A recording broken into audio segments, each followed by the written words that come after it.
right. The International Championship on the line. Frankie Vendetta, who got a shock victory to gain that championship and has held it successfully since, with 2 successful defences now, which is, I believe, equaling the record of this championship as well. If he successfully defends against TJ here tonight, he will be the international champion with the most defences. Of course, Olivia Black currently tied with Frankie, both on 2 successful defences.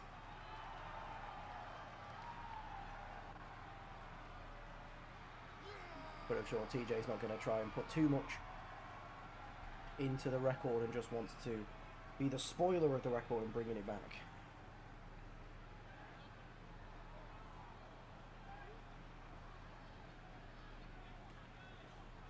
Referee showing TJ what it's for. Of course, TJ not been in the company long, of course. Would it also be the longest reign? Not if he defends, no. The longest reign was Olivia Black on 69 days, and then it's Francis with 51. Well, 57, sorry. Frankie would only go up to 49 here.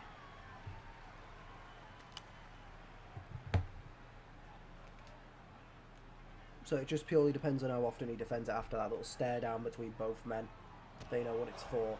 And Frankie, we've seen him take someone through hell to try and get that belt before against Doug at Ground Zero. He's going to be looking to do the same thing here tonight to TJ, but TJ not coming in lightly with a leg twist from Frankie Vendetta.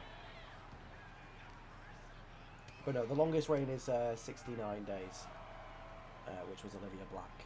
So if he holds it all the way, if he manages to hold it till the next PLE, then yes, he would be.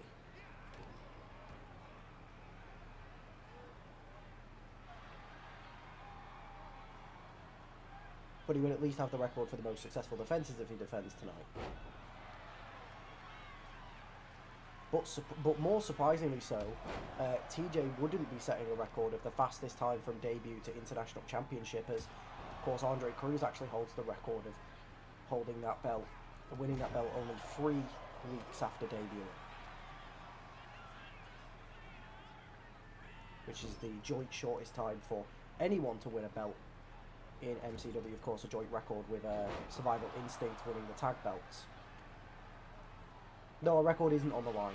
TJ wouldn't hold that record, because I think TJ debuted 5 weeks ago, either 4 or 5. And the thumbtacks brought in the middle of the ring already, and Frankie is left on top of them. You can see a couple in his back already.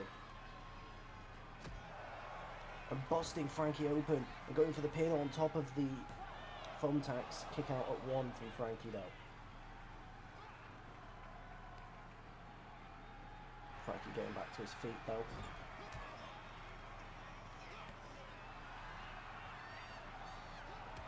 And this is a true test. So there's also TJ's first stipulation match in MCW as well. So it's not just seeing how he'll fare for his first title match, but it's also seeing how he fares in a match that isn't just straight up normal singles 1v1.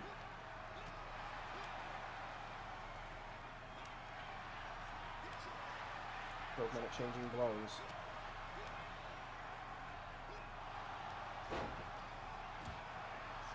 And the high knee sending Frankie back onto the thumbtacks, going for the pin on top again. 1.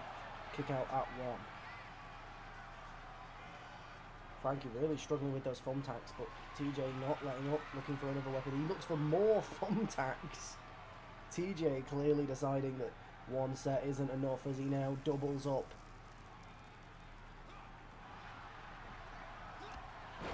There's more punishment in mind for Frankie Vendetta. Clothesline after clothesline. Kick to the chest. And this is brutal from Frankie Vendetta. Not Frankie Vendetta, from TJ Stevens to Frankie Vendetta, sorry.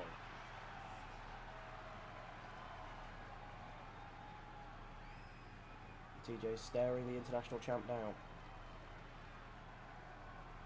It has been pretty much all TJ, yeah, that's true. Frankie rolls up but still can't get the benefit there. Another high knee from TJ.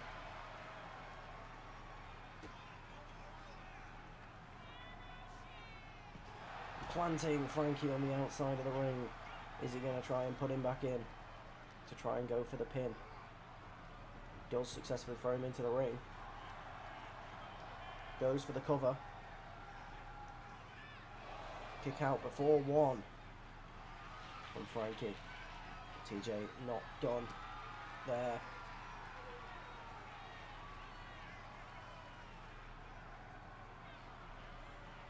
It doesn't land on the thumbtacks, but it still lands right on the neck. 1, 2, kick out at 2. It's been a brutal from TJ, clearly a man on a mission. And now looking for more weaponry, more thumbtacks. I promise you, by the way, there are more weapons under that ring. But TJ, has there been a steel cage or a hell of a cell? There's been one each. They were a bit mixed. And the back body drop right onto the thumbtacks.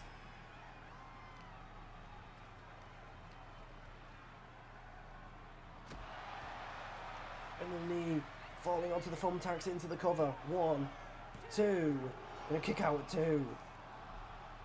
Yeah, there was a steel cage and Hell in a Cell match last year. I think there was only one of each. The Hell in a Cell was one of the worst matches we ever had because you just couldn't see shit because of the camera angles. It might be different this year, but we just... And even more thumbtacks. I don't know why he's only getting thumbtacks. But this time Frankie gets hold of them before he could spread them out. But it's not enough to stop TJ, who gets him up. And is he going to... Oh my god, is he... Jesus! On the back of the neck onto the thumbtacks. 1, 2, and a kick out at 2 from Frankie. This is ridiculous. Frankie is just not fighting back. TJ covering more at the ring in thumbtacks. I promise you there is more weapons than thumbtacks under that ring. Because I set this up. It's the same weapon selection that was in Frankie versus Dog, so... TJ just really wants to use thumbtacks. But yeah, the Hell in a Cell match you couldn't see shit. It might be different this year with the new camera angle features. And he's once again face first onto the tacks. This could actually already be it. 1, 2, and a kick out at 2. Frankie's still going. Frankie really needs to get something in this match here. Otherwise he might just die in that ring. And there we go, a light tube, the first and a reversal from Frankie Vendetta. Smashes the light tube onto the back of TJ. Goes in for the cover, maybe out of desperation here. 1, kick out at 1.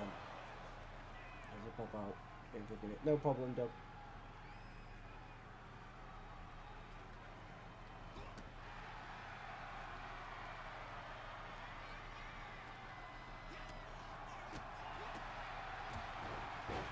Frankie trying to change the momentum in this match. And yeah, the steel cage match, if I remember correctly, I could be, John, you might remember this more than me, but I swear it went like about it lasted like 2 minutes.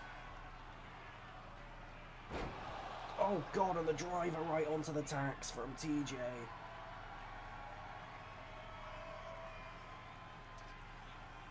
He now goes up to the top, and the Cody cutter from the top rope into the pin.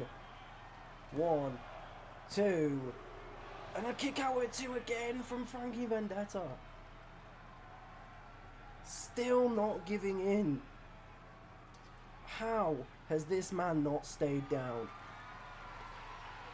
Oh, and more. This time he's emptying them outside the ring.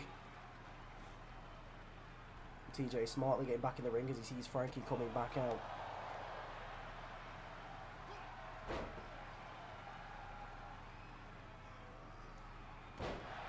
It's just offense after offense from TJ. Frankie moving away just to block the pin from taking place. Yep, more thumbtacks. Oh, but the shoulder tackle to send TJ right into the thumbtacks now. TJ rolls up, goes to the super kick. Frankie Doug's out the way though. Stomach, chest first onto the thumbtacks, and now it's Frankie that adds to this pile of tacks. And a clothesline from hell from Frankie Vendetta into the pin. 1, 2, and a kick out at 2. You've got to question the referee, by the way. Just stuffing thumbtacks in their hand as they tap.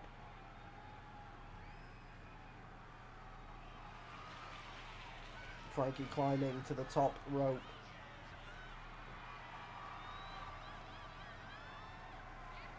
Waits for TJ to get up. And the cross body from the top rope.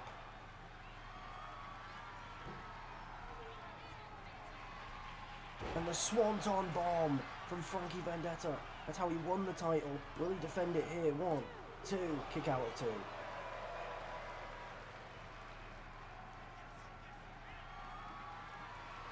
And Frankie gets a steel chair. Goes for it, but a kick from the midsection from TJ, who drop kicks him right onto the steel chair. Grabs the chair himself, whacking the back of Frankie Vendetta. And he picks Frankie up. We could be looking at the tail end of this match here.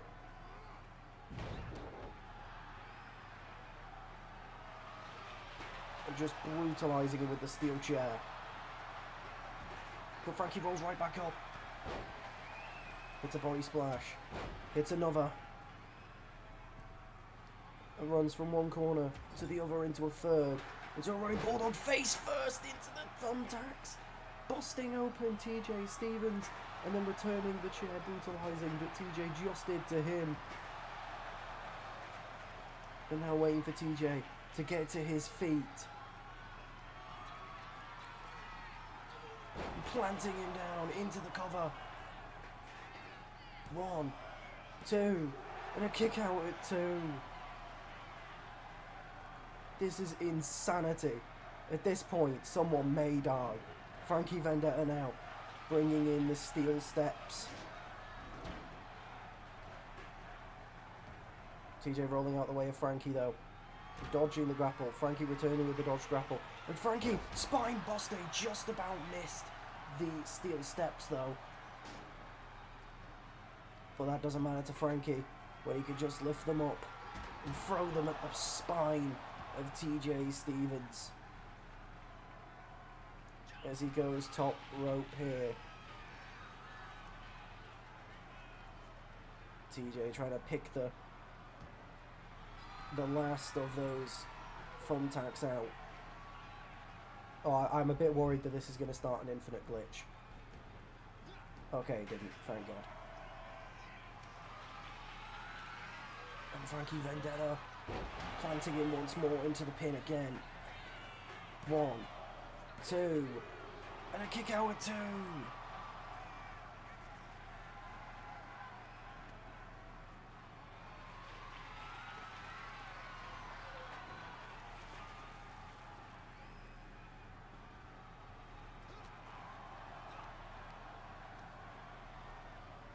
Throwing TJ into the corner. TJ getting the elbow up though. Lifting Frankie up. Frankie fighting his way out though. The elbow from TJ.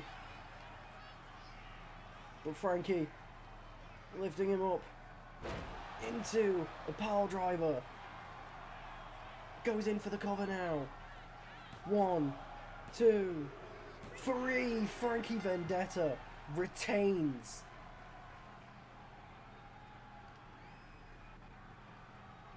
The MCW International Championship, staging an incredible comeback.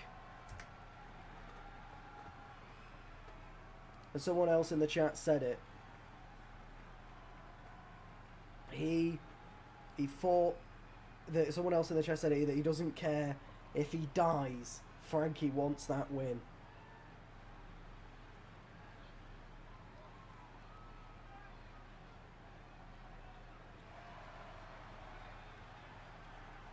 And it's going to be hard to get a more brutal match than that in MCW. The thumbtacks covering Frankie Vendetta as he lifts the title.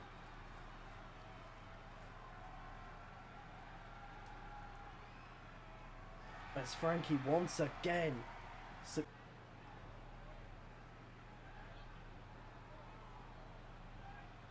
and here it is the elimination fatal 4-way. 4 men all trying to make bigger names of themselves.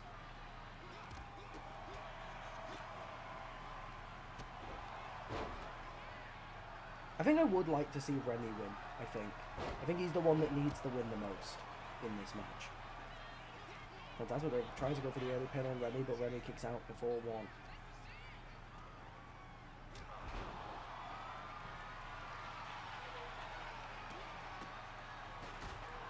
Remy and Reese on the outside wrestling over a chair, but a super kick from the back of the head from Reese.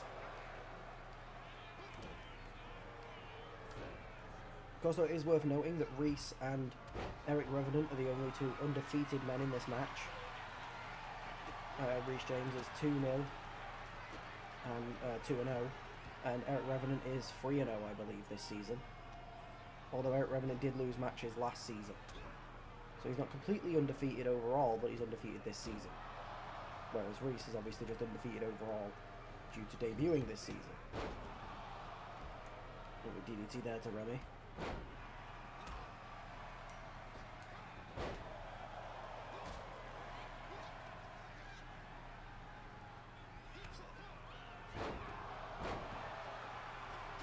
This match is going to be hectic to commentate until it starts slowing down.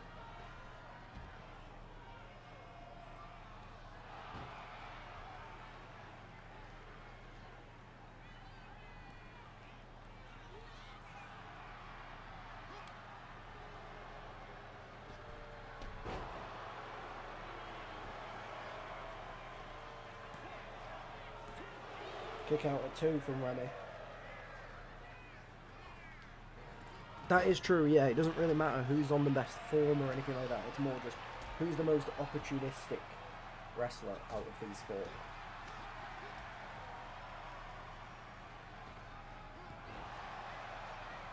And the real question of this match is, will Fantasma actually hit a stomp?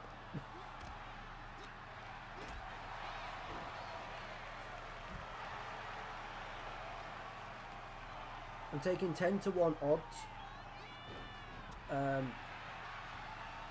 on a bet that Fantasma will get eliminated from this match via a steel chair pinning him.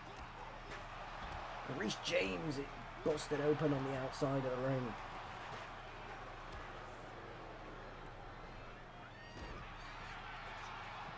Hey, don't you disrespect the Bonesaw!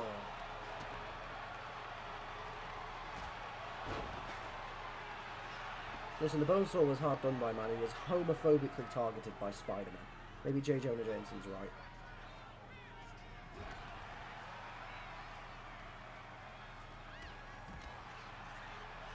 Yeah, Cam, I've said a couple times this stream that it's the Fatal 4-Ways elimination.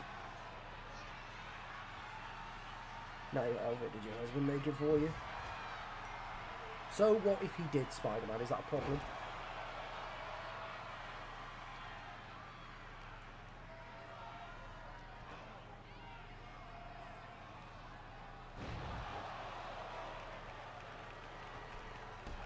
And a huge springboard kick from Eric Revenant to Remy, busting him open. I got you for 3 minutes. Well, it looked like Eric was going for the driver, but Reese stopped it with the sledgehammer to the stomach. Going for the pin on Fantasma. Remy decided not to break it. Looked like he was going to break it up, but then chose against it, obviously realising that, you know, it's easier to beat 2 opponents than 3. Slamming it right down in the middle of the sledgehammer there. 1, 2. And a kick out at 2. And Remy rolling out of the way of Fantasma's rolling kick. Fantasma gets the elbows up. Goes middle rope, drop kick to the face of Remy Jr. But Eric's got him up. Got him face first onto the top turnbuckle. And Eric trying to take control of everyone in this match, but Reese James not allowing it to happen. Forearm to the back as he goes top rope. DDT, knocking both Eric and Remy down.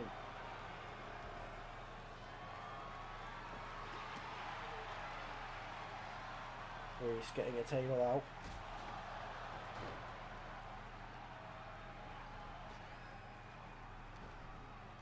Could be wrong, but I think Reese is the one that's brought every weapon into this match so far. Or maybe he could perform like this for Chelsea. Yeah, they might not have struggled against Fulham.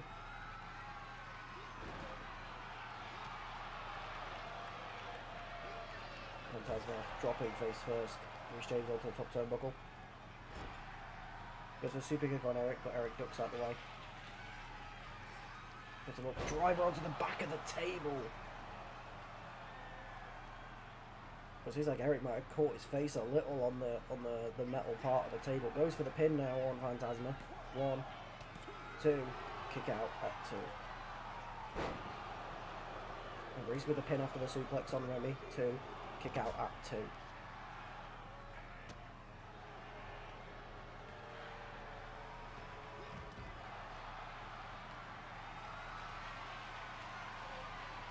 I think I just watched Phantasma just completely miss a splash and then thrown right onto the middle of the table. Good accuracy from Eric Revenant there. There we go, the first person that isn't Reece James to bring a weapon in a match. So Eric Revenant grabs the kendo stick.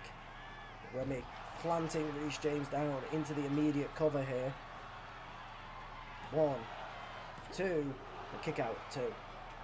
And then immediately the kendo stick thrown at the back of the head.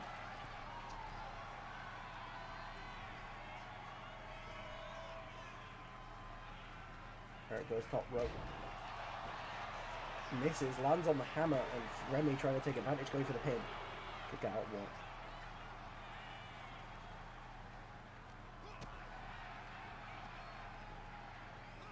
1. A big clothesline from Eric to Phantasma.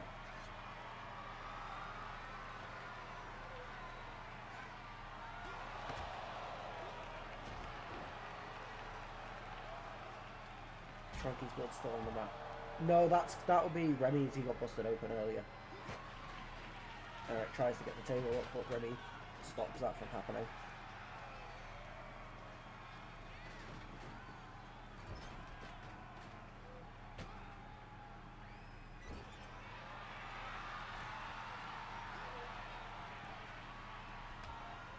And Remy going up top rope with Eric. Huge. I don't even know what that is. It's like a Spanish fly power slam. Electric chair from Remy here. Remy's taking full control of this fatal four-way right now. With Phantasma going in. But Remy's still able to capitalise.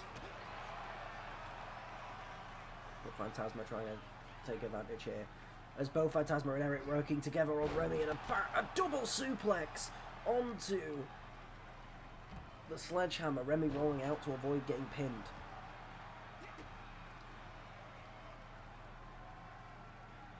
I think that was Phantasma going for a stomp that didn't happen. You'd love to see it. Springboard crossbody, knocking down both Reese and Eric.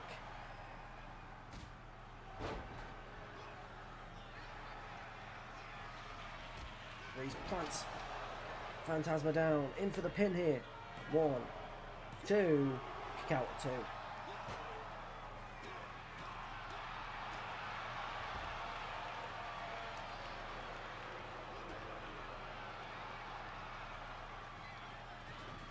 Revenant's got a big slam onto the back of the stick of the hammer. In for the pin here. This could be it for Remy. 1, 2, and kick out at 2. Remy not wanting to be eliminated first.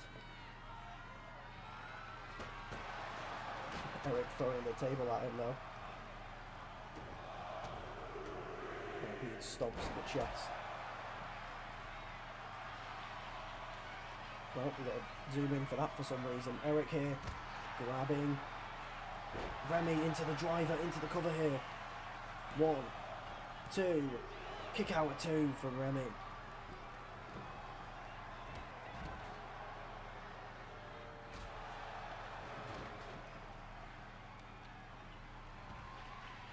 Phantasma the only one standing, busting Eric Revenant open, going for the cover. 1, 2, kick out at 2. What did you miss? You've only missed the first match, Brad, which was a great hardcore match. Frankie defended his belt against TJ. TJ was really dominant for the first like 10 minutes, and then Frankie had a really good comeback. Remy and Frankie trying to double team on Phantasma, but he smashes their heads together to prevent that from happening.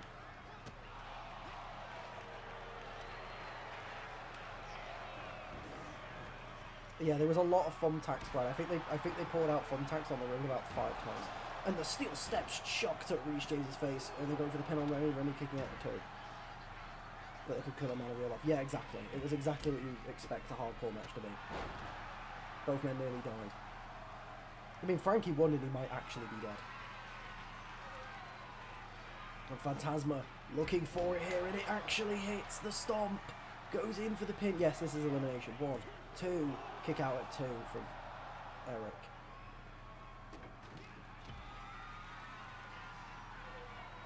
And he goes for another stomp. Goes in for the cover again. 1, 2, 3. Eric Revenant is the first eliminated from this match, and that comes to an end his unbeaten streak in season 2. Look how bloodied Reece James is.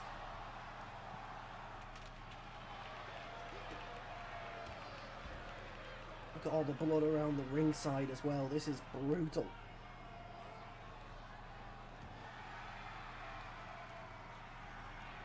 And you see Eric making his way back behind the back to Gorilla.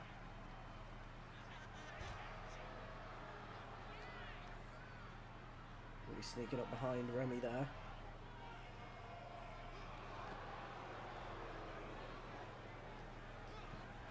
Goes for a running drop kick, but Phantasma gets out of the way.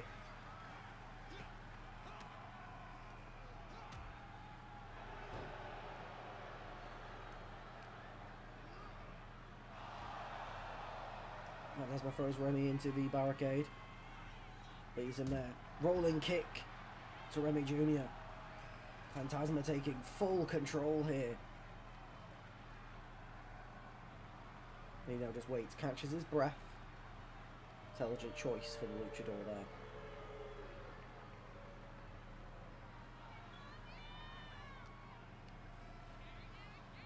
And reverses. Sending Remy into the steps, but he doesn't quite connect.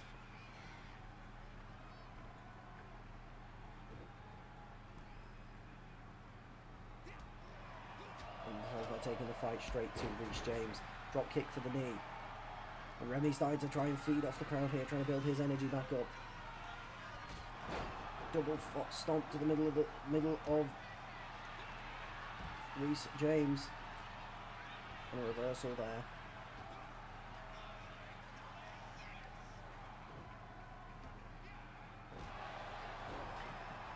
And now going for the cover on Remy here. Phantasma trying to go for his second elimination. 1, 2, and a kick out with 2 from Remy Jr.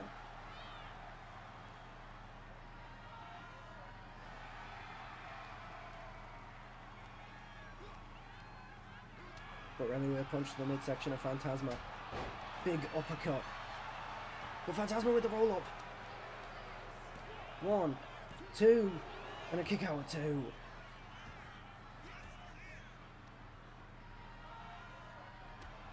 And Phantasma throwing Reece James into the referee. Goes to the springboard crossbody. Phantasma is just looking fantastic in this portion of the match. Pretty much had it in control the whole time. Grabs a table. Sets it up. Remy's behind with a chair, but Phantasma sees him coming. Pushes him into the corner. Now gets him up. Reece James though still wanting more of Phantasma. Big kick to the chest. Gets the sledgehammer up. Staring Remy Jr. down. Don't really know what's going on here. There goes top rope, double axe handle to Reece James. It looked like Phantasma went for something there but missed. Remy hits it with the steel chair and busts him open. 1. Kick out at 1. I think the referee took a weird long route there. I mean, but I don't think it would have been a free count anyways, but still.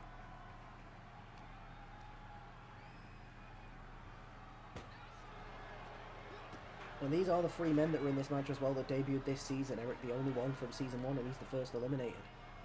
We have said it's a season of new stars so far, and this match is proving true.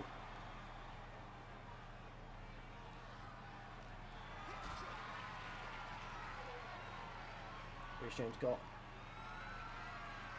Phantasma up and is doing nothing with him. And a big falling powerbomb. I don't know why it took him so long. Plants. Remy Jr. goes in for the pin now. 1, 2, 3. Remy Jr. eliminated. It comes down to Rich James and Phantasma del Sol here.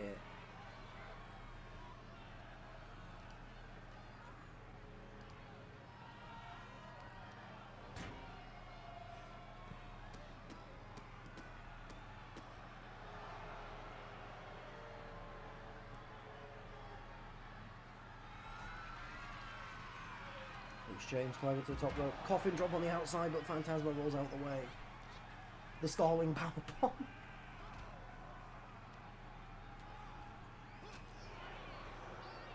James gets the leg up.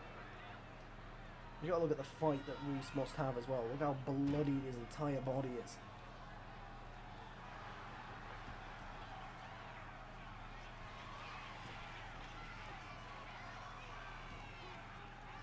Dropping the knees onto Rich James. Phantasma pushing Rich James into the corner. I will say I think Phantasma has looked like the strongest person in this match so far. And he's continuing to prove that now. Double foot stomp to the chest. Rolling him over, going in for the cover here. 1, 2, kick out at 2.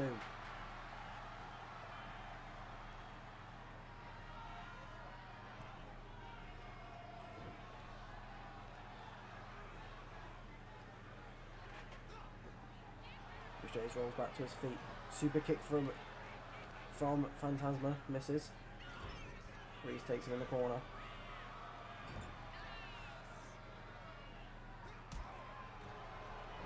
Wrapping the leg around the rope.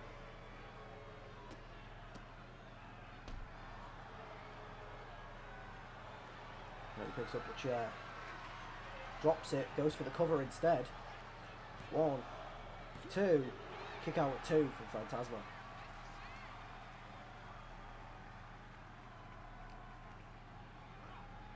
And throwing Phantasma into the table here. Phantasma gets the elbow up. And a super kick to the face of Rich James.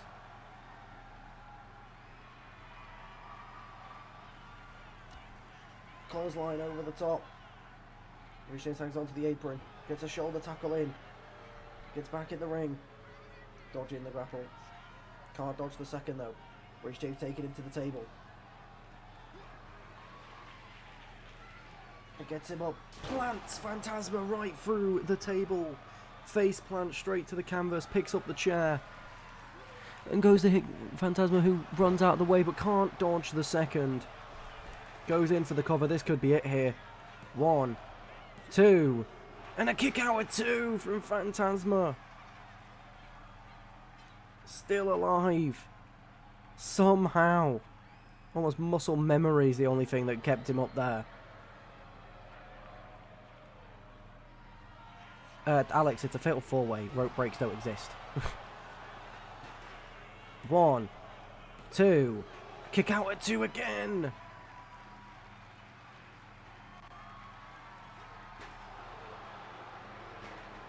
Phantasma rolling up.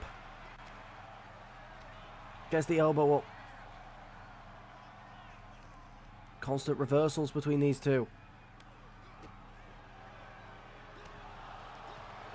Final 2 of this has been like a completely separate match, honestly.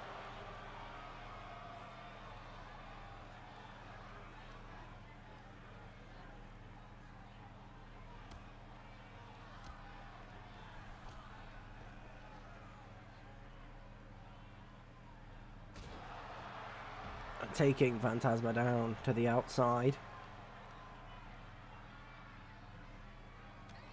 Big uppercut from Phantasma. Looked like he went for a Hurricane Rana, but reversal powerbomb from Rich James.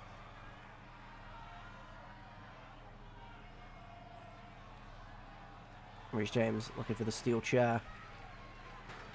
Phantasma rolling out of the way though. Goes for a kick, but Rich James gets the grapple first. The power slam on the outside.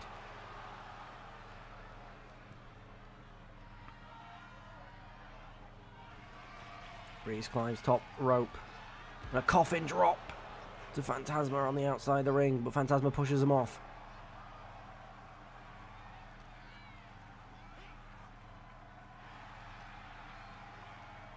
Throwing Phantasma into the steel steps.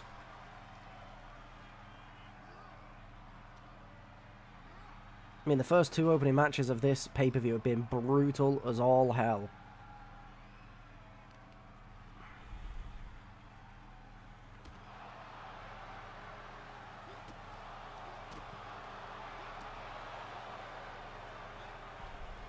Phantasma rolling up, though.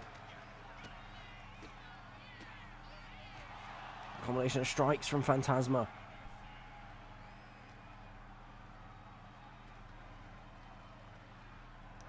Throwing Reese back into the ring. And going for the cover. 1, 2. Kick out at 2.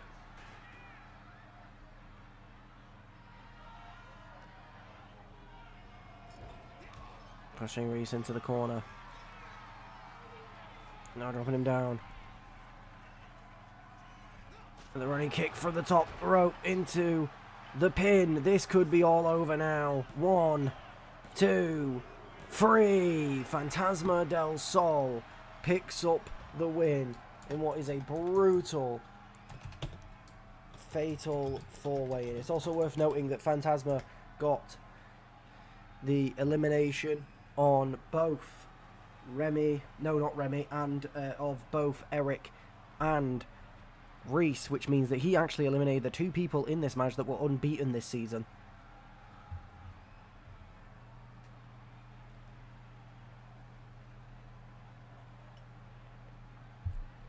Reese gave it his all.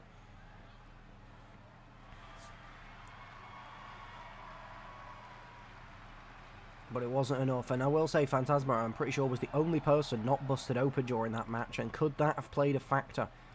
The harder skull maybe could have benefited him the most. Here we go, Elena Claire versus Senta Inamura. Let's get it going. And this is the kind of thing that we could have expected. It's Elena taking the immediate advantage, considering that not only is she the more experienced star here, but also definitely the faster out of these 2. The springboard back elbow from Elena, feeding off the energy of the crowd here. Looking to work her way back up to the top to be able to get another world title shot, I assume. And a clothesline. We don't see Elena get angry much, but we could maybe see it here tonight, coming off the back of losing what was inherently the biggest match in her career after the World Cup final, of course.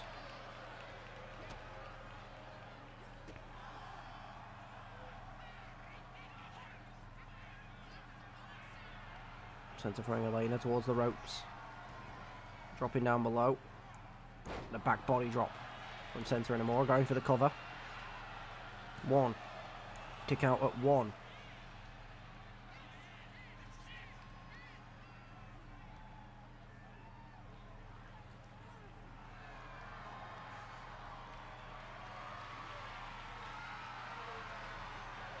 Elena dropping her face first onto the ropes. Repeated stomps to the chest.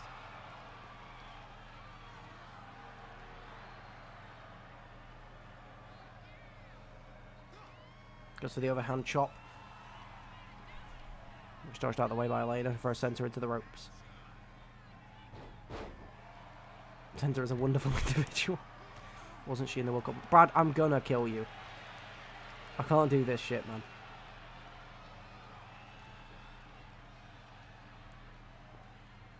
Hanging her over the top rope. Big forearms to send her back down to the ground. Over the cover. 1. Kick out at 1.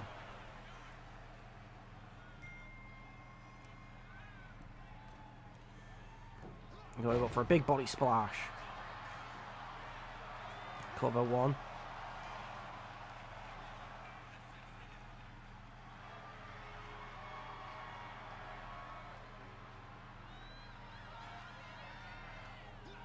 And a lariat early on into the cover here. 1, 2. Kick out at 2.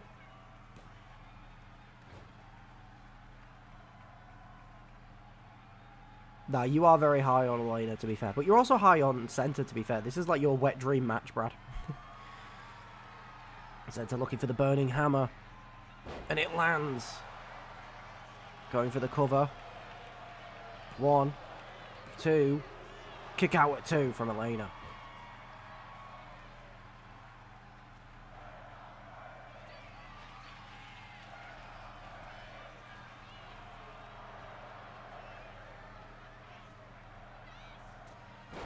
Elbow drop from the top rope. Elena using the ropes to climb to her feet on the apron. I'll do a punch onto the outside.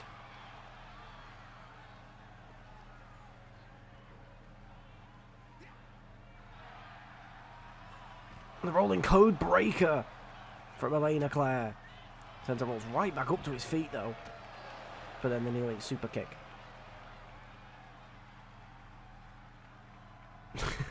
Bruh, for fuck's sake. Elena going top rope. And a lovely diving Hurricane Rana from the top there. But it looks like Elena may have landed slightly awkwardly. Still on the ground. Rolling back up to her feet. Basically at the same time as Center as well, so... Clearly didn't land in her own favour there. Center rolls under the ropes.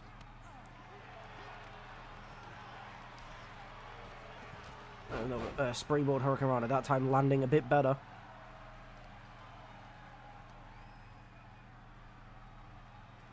Moving Center away from the ropes.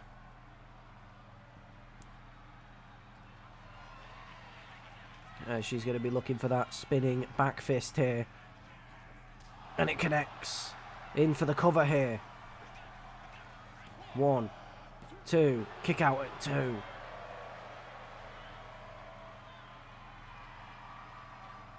Elena feeding the energy from the crowd here. Goes for the chop, but Center ducking underneath. Throwing Center into the referee. Center gets the elbows up. Taking Elena to the corner here. It's not where you necessarily want to be. Tossed into the ring post. But Elena catching the foot.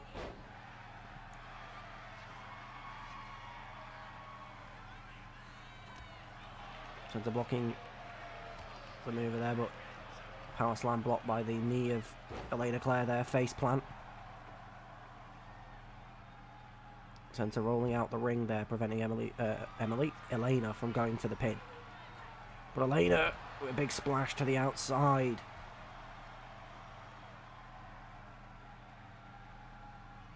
Goes for the code breaker on Center. Returns with a gutbuster. And dropping her face first onto the steel barricade.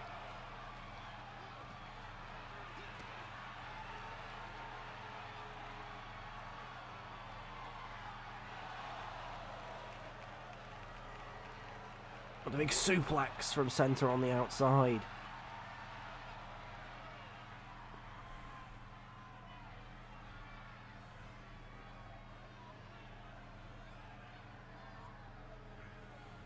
Brad, you're in jail for that one, unfortunately. Elena with a reversal throw. Center towards the barricade. Center gets the knee up. And a lariat on the outside. Center going to be able to get Elena back in the ring for the cover.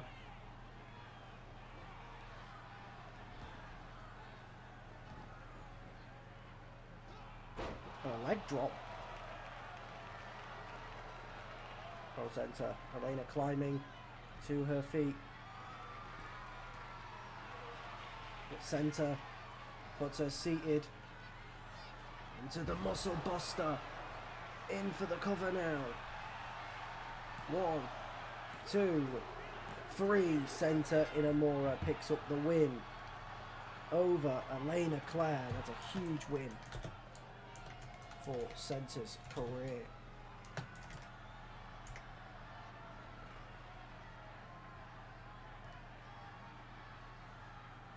As he takes down the most recent challenger for the MCW World title.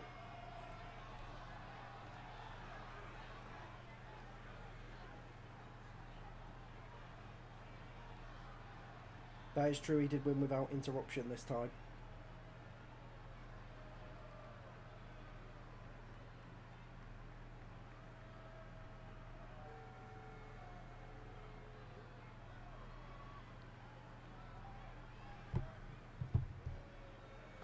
Normally, Santa's been taking advantage of pre-match attacks.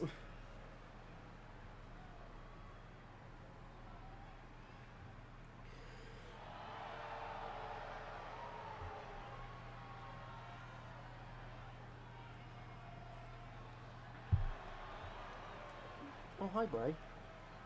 I didn't know you were under the desk.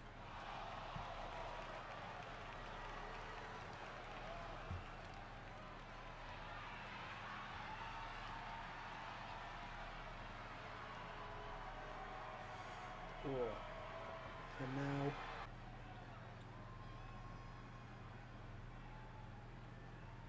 Alright, here we go. Two big men. I think you see Noah getting himself hyped up for this.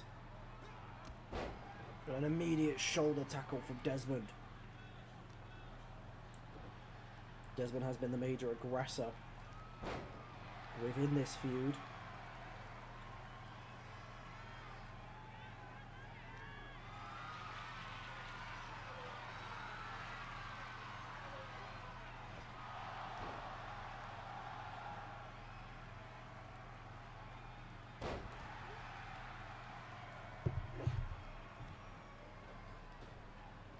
Two of the biggest wrestlers within the business.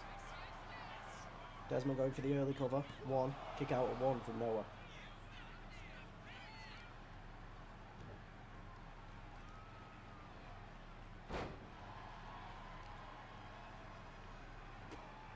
It's true, you've got to be scared about the state of MCW if Desmond picks up the win here. Desmond gets the confidence feeling like he could just take out whoever he wants. And the safety of this company, as a wise man once said, drastic go down.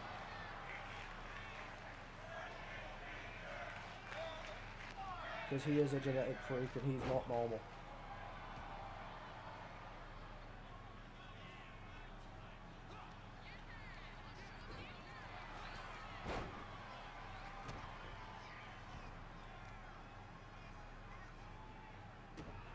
Well, yeah, it is true, John. Everyone was assuming that when he said that it meant Max Black. I mean, the known Man Mountain of MCW.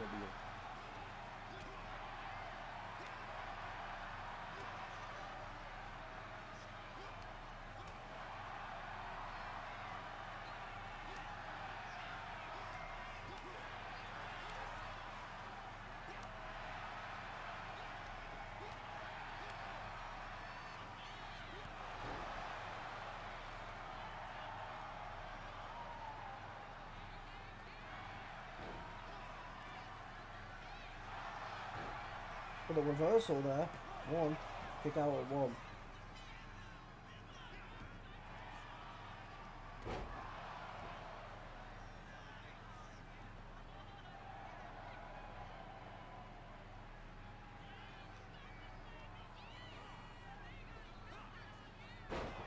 No, fuck a triple threat.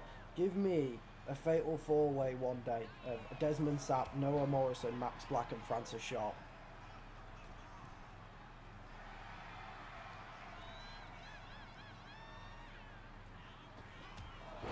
Shoulder tackle from Noah Morrison.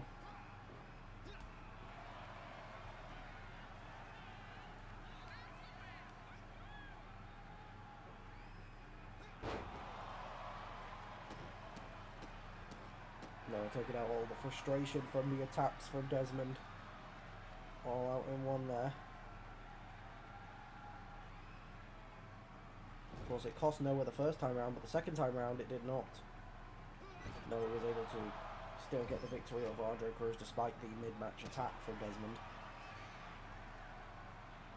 Desmond. D-Way. The biggest star of them all. Also, you can probably just put D-Way's forehead in the match, to be honest. Fallaway slam from nowhere. Into the cover. One. Kick out at one. That was really better of the two in the locker room. That is true, he did do that.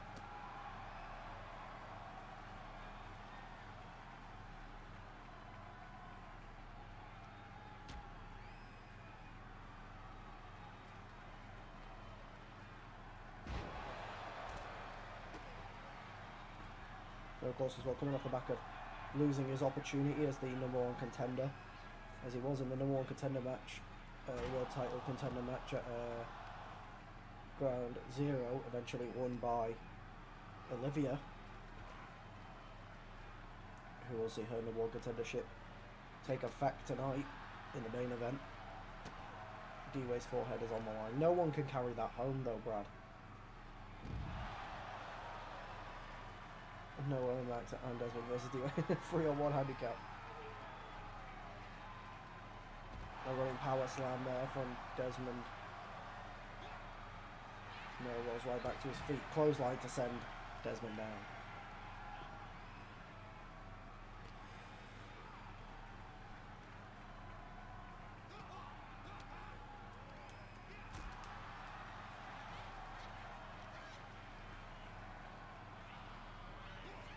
It's not often though a wrestler makes Noah look small.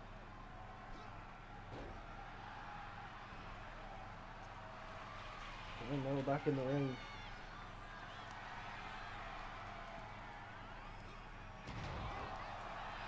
Desmond with an elbow from the top rope. And for the pin, 1, 2. The kick out at 2 from Noah there. Jeez, that looked close.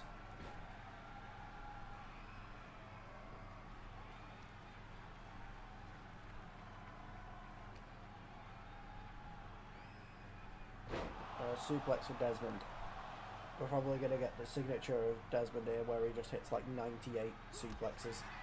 Never mind, Noah stops that from happening. Puts him in a torture rack. Something that Desmond normally does himself. Doesn't make Desmond tap out though.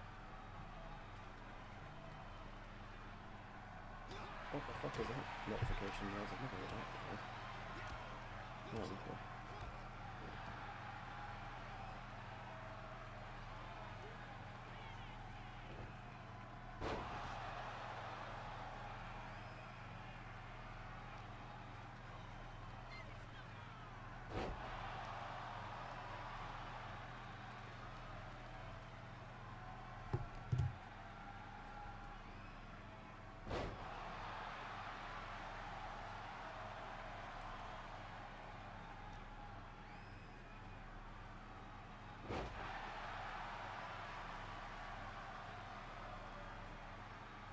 Nah, he's from Texas. This isn't Suplex City, it's Suplex Ranch. Suplex Ranch.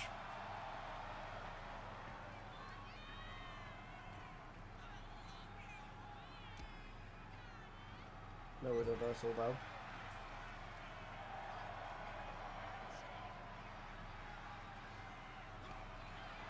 Desmond gets the elbow up.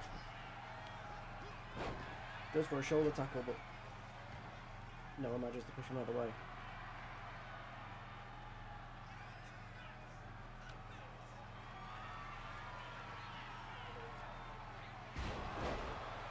And the back breaker from Noah Morrison. Now he goes in for the pin. 1, 2, 3. Noah Morrison picks up the win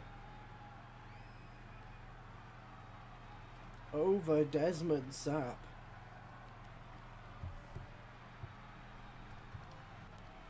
It's a relatively quick match, to be fair.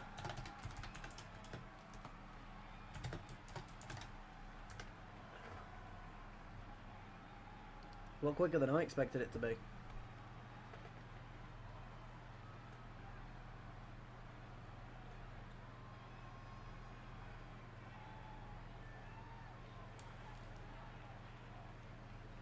Yeah, maybe Desmond didn't bring the right high kick equipment. to climb that mountain.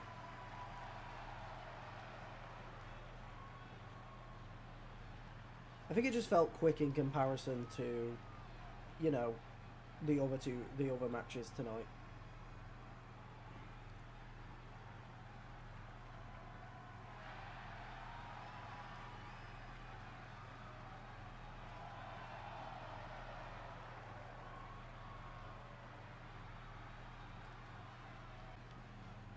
Ooh.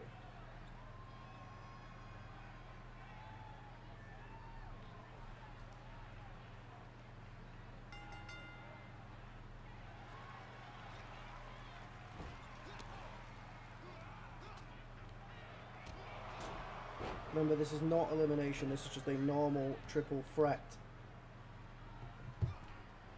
A very over-ambitious moonsault there from John Black.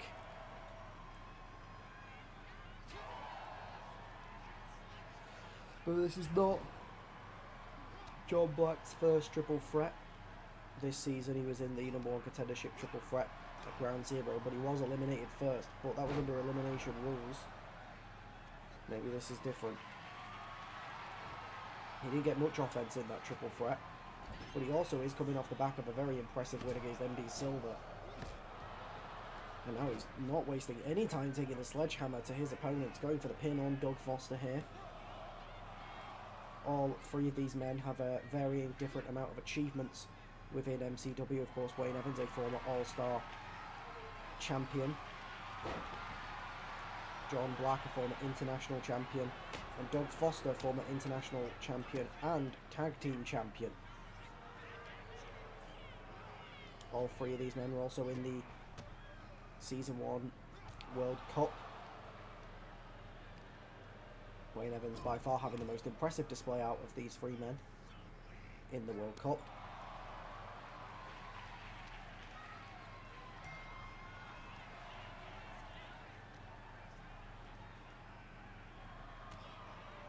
I will say John is the only one to not have challenged for a title this season though as well. Wayne has obviously challenged for the world title at Ground Zero. Doug attempted to get his championship, his international championship back from Frankie Vendetta after he lost it, also at Ground Zero. John Black has not yet challenged for a title this season. In fact, I don't actually think John Black has challenged for a title since he won the international championship.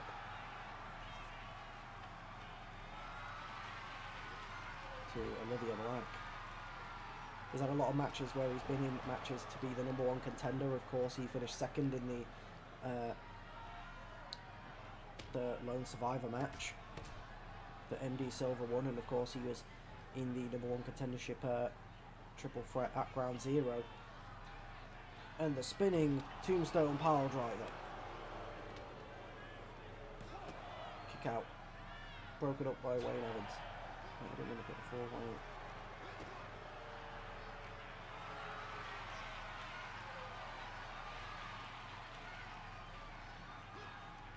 I will say as well, this is the big match opportunity here for Doug Foster as well. This is him kind of tangling with people that have been in and around the world title scene within recent. Seeing how he fares there after losing the international championship. So he'll be wanting to prove his value to the top of the card.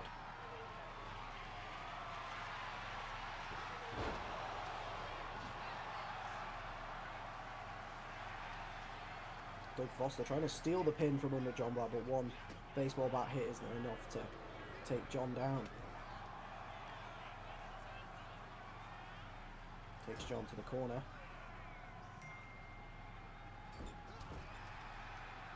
Forearm to the spine. Go for a springboard on Wayne, but Wayne gets the knees up. Big drop kick from Wayne Evans. Picks up the sledgehammer, goes to take it towards John, but the running uppercut was just too fast. Now John returning the baseball bat to Doug Foster like he did to him. Now turning his attention to Wayne Evans, knocking him down to the outside. John standing tall at the moment. A pop-up punch from John Black going in for the pin here. 1, 2, kick out at 2.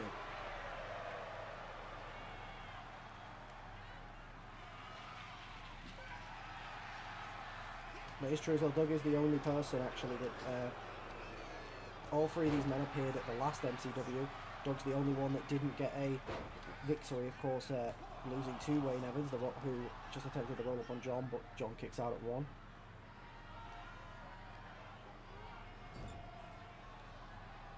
Moving from corner to corner, Wayne gets the leg up.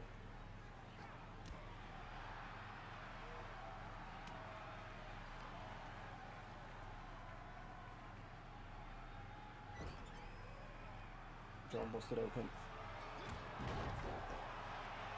Doug with the roll up. John breaking it up. All three men on the outside though now. Wayne gets the elbow up, dodges out the way of Doug's drop kick. Just reversal after reversal for these men so far. And a suplex from Doug to John.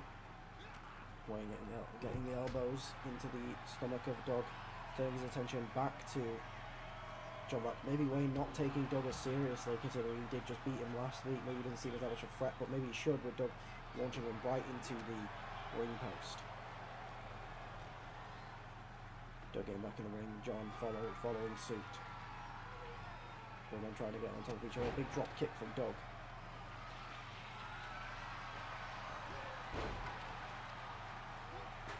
Before Doug can capitalise, he's met with the steel chair to the head, busting him open. And Wayne Evans looking for the submission, trying to make John Black tap. With the figure four. John getting his way out.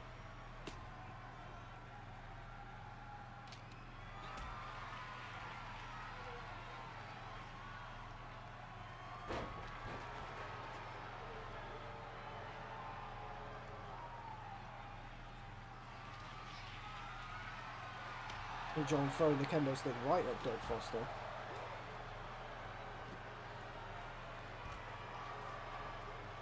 Now Wayne Evans following suit to the outside, taking advantage on John, picks him up with a side slam. Picking Wayne up, not Wayne, picking John up, sorry. John getting the elbows up. And a pile driver on the outside.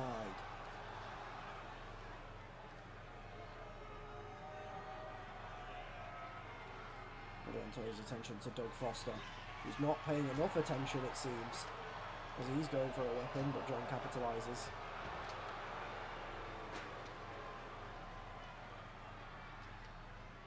John grabbing the kendo stick from the ring as he goes to the outside and takes it immediately to the back of Wayne Evans, cracking it on the knee. Wayne Evans rolls in the ring to try and get away from John. And a spear from the middle rope from Wayne Evans, catching John off guard. Targeting the shoulder of Doug Foster. Doug pushing him off though. And a big uppercut from John Black going through both men. Doug able to get the running elbow. Picks up the steel chair. Puts it down though once he spots John going to the apron. John utilising the ropes now to take advantage.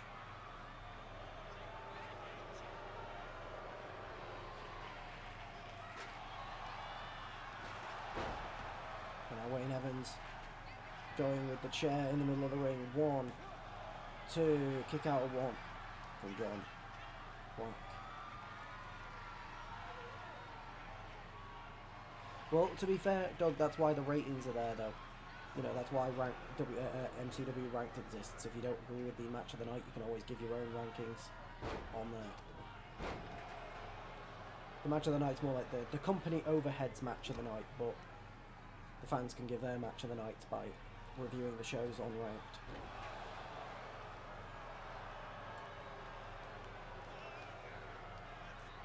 John now the only one stood up, goes for the pinfall here. Using the ropes, 1. But maybe the going for the ropes just took a bit too much time there, allowing Wayne Evans to get back to his feet. And he's looking for the package pile driver on Wayne Evans. And it lands, goes for the pin, the Dog's right there to break it up. Push the goal from John Black,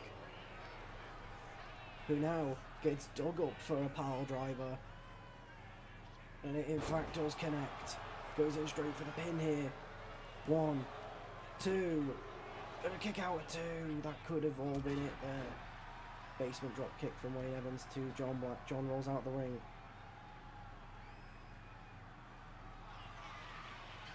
Wayne Evans climbing to the top. And a moonsault splash. But it's broken up by John. He's now looking for another package pile driver on Wayne Evans. And just goes for the chair here. Trying to make sure that enough damage is done to Wayne Evans. But it's unfortunate gives Doug Foster enough time to get back up, but can he do much with it? It's reversal after reversal for these two men. Doug lifts up John Black. And a side slam from Doug Foster. But he gets the chair now. Still targeting Wayne Evans, making sure that he's down and won't get up to break the pin. But it's, again, maybe people are putting too much focus here on Wayne. I mean, I understand why you'd be scared of Wayne based on how this season's gone for him so far, but you're potentially costing yourselves the match here. And Wayne Evans will be looking to take advantage of that here. There's a little diving clothesline.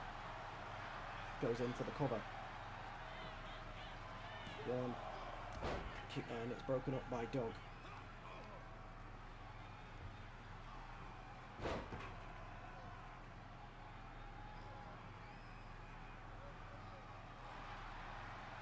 Doug targets the arm. Now goes in for the cover, but John's right there to break it up.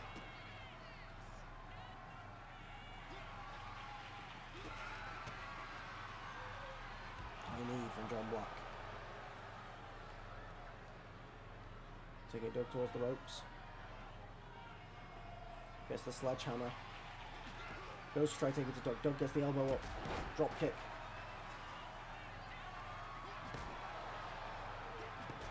Blood is raining down. The sledgehammer onto the spine of John.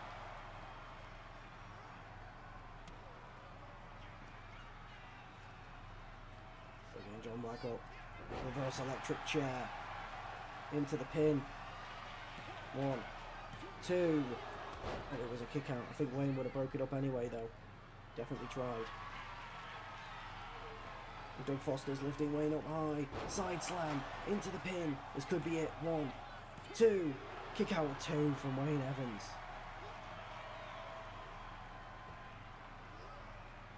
And a lovely reversal from John Black there, reversing that into a DDT. Doug rolling his way out of the ring. Wayne Evans gets to his feet. Goes for John. John capitalizes. Goes for the knee, but not MD. Wayne Evans rolls out of the way.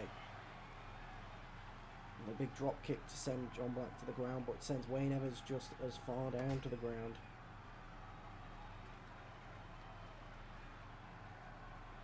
Wayne going for the kendo stick, needing a bit of assistance. Turns his attention to Doug Foster, who notices is on the outside. Doug's clothesline attempt. But Doug gets him up. Gets him down on the outside, gets the kendo stick. And John clearly just celebrating to the fans, I guess. As he gets up, met with the kendo stick to the back.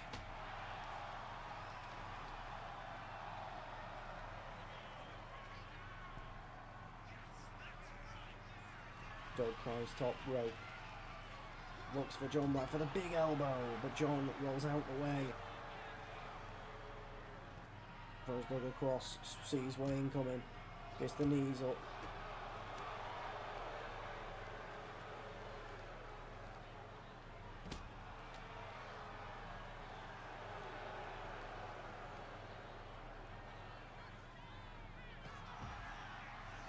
Doug returning with a big uppercut to John as he slid towards him. Now it's Doug and John Black, Doug Foster, John Black in the ring. And the guillotine locked in. Wayne Evans on the ground outside. But Dog fighting his way out of it. It looked all over for a minute there. And Dog gets him up for the side slam, but Wayne Evans is right there. Breaks it up. I wish they stopped waiting for pins like right in front of me. I do wish the AI was a bit smarter in triple threats.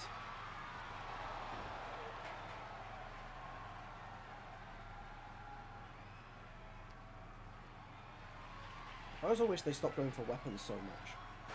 Because, like, if Wayne had just, like, started going for, like, a move of some sort, he'd maybe have a chance. The spinning tombstone, power driver, into the cover here. Wayne's getting to his, Dog's getting to his feet though. 1, 2, and it's broken up by Dog last second. See, that was a good little pin break-up. I don't mind that. Does that look right? John ducking out the way. Still can't dodge the strikes though of Doug Foster.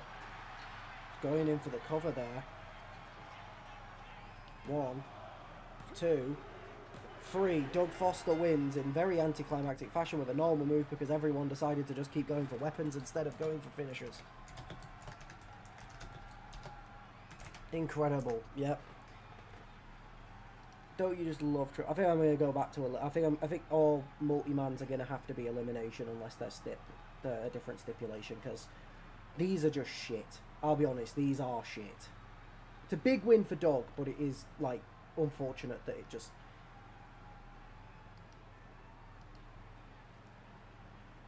Because the worst thing is, if Doug had just hit a finisher there, it would have actually been a really good moment. Because like he breaks up the pin last second.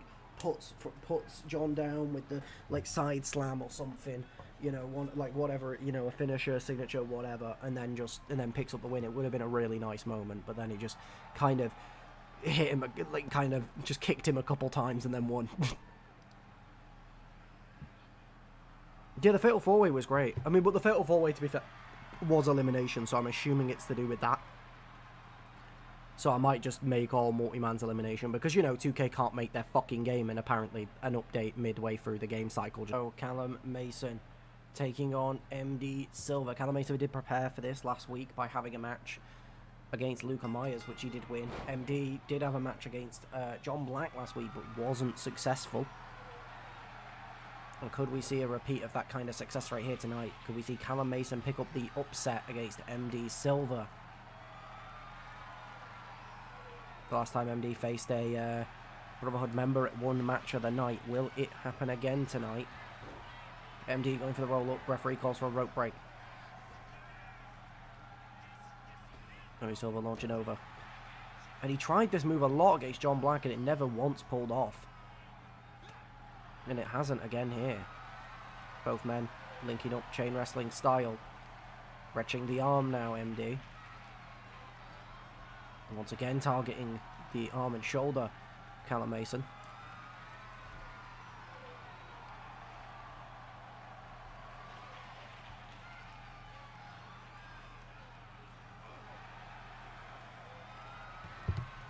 MD still with the advantage here. I mean, chain wrestling is kind of his style, to be fair. As they link up once more. Callum Mason, though, this is his style. Overpowering the opponent, pushing them into the corner. Causing the referee to force a separation. Repeated clotheslines to the chest of MD Silver. Former world champion in his own right. Going in for the cover early. 1. Kick out at 1.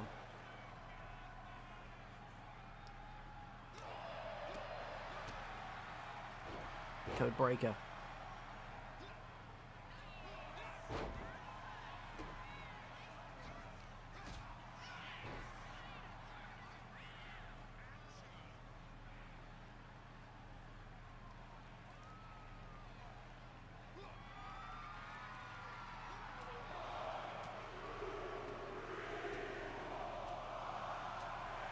Beating the chest of MD Silver while he's trapped between those ropes. He falls to the outside. Callum Mason climbing to the top rope, waiting for MD to get to his feet. And a diving shoulder tackle reversed into a power slam by MD.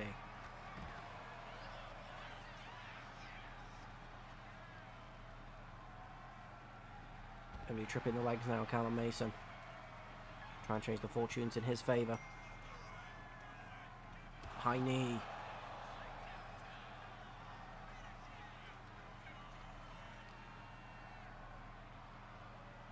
Taking Callum Mason back into the ring. And going for the cover. 1, 2. Kick out 2 from Callum Mason. And he goes to the middle rope. And a H-bomb from the middle rope. As he's now looking for that devastating torpedo. Moscow, and it connects.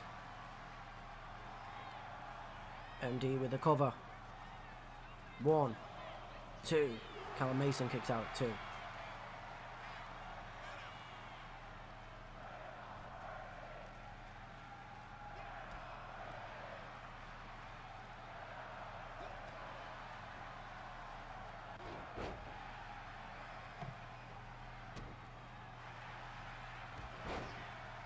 Jumping clothesline from MD. The roll up here from Callum Mason. Kick out before the referee had a chance to say 1.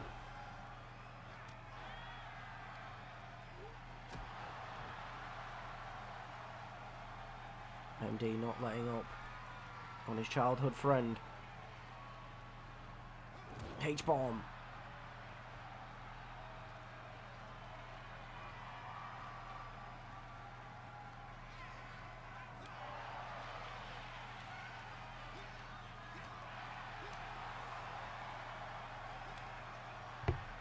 Both men exchanging blows in the middle of the ring. Callum Mason inviting MD for a chop. And a high knee from MD Silva.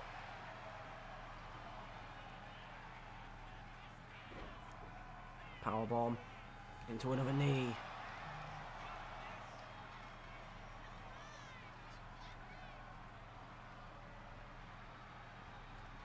Going in for the cover on Callum Mason. 1, 2. Kick out at 2.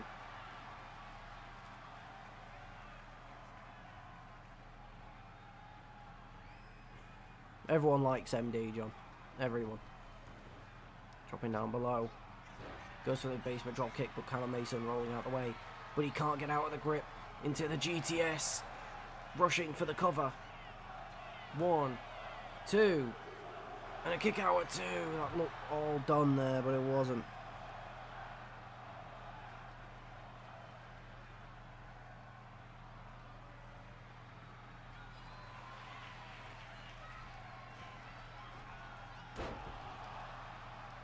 Diving foot stomp from the top rope.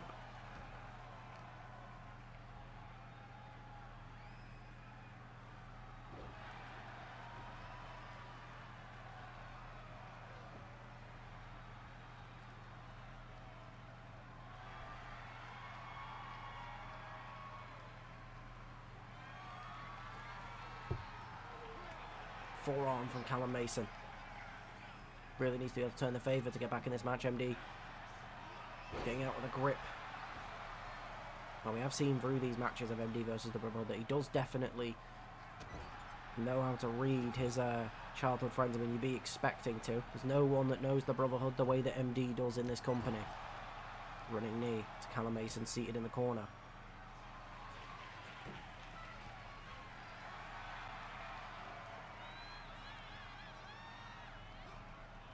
But a diving crossbody. It kicks it across the back.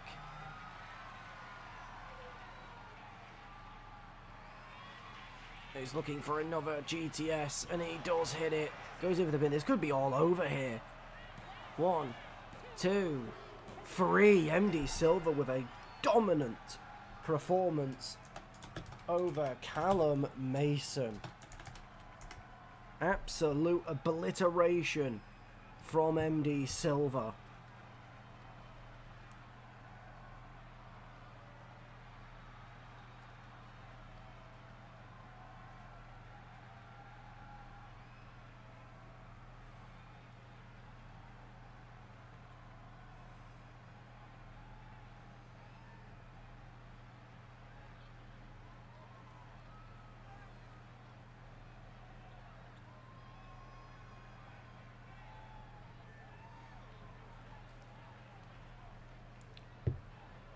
MD Silva.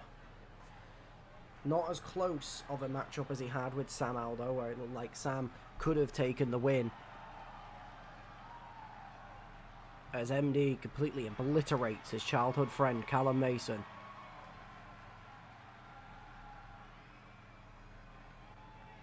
GTS with no knee pad to type call. One thing I love, Cam, about MD's design is...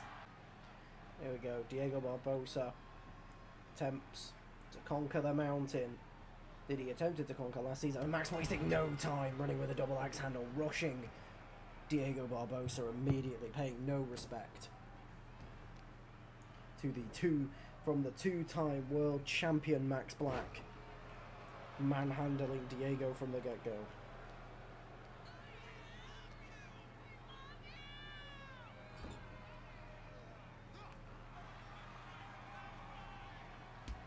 Diego taking a drop kick.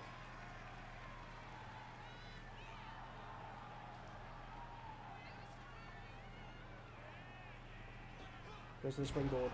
Max moves out of the way. Now, what people don't know is that t-shirt that Max wears is actually just a bed sheet that he's stapled together, specifically of a king size.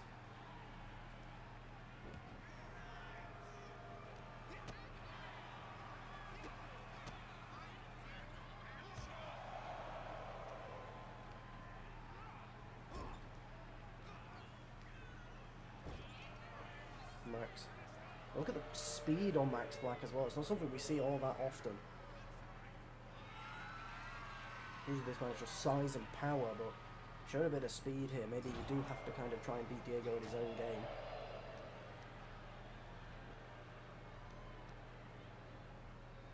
Uppercut to the back of the neck.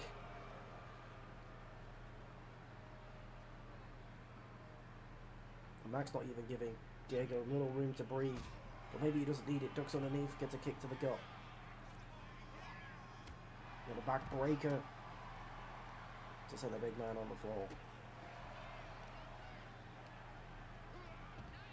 Max planted Diego on the outside of the ring. And now throwing him into the steps. This is a brutal offense.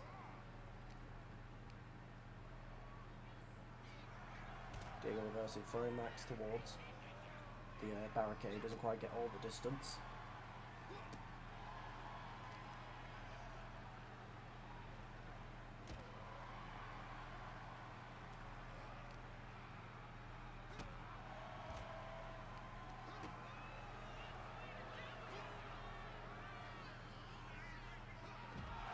Planting Diego on the outside here. Is he going to take Diego in the ring, try and get the pin, get it early, try and get done with him as quickly as he did D-Way? But he's not even done with him, throwing him against the barricade here. But we know this about Max, he loves to send a message here.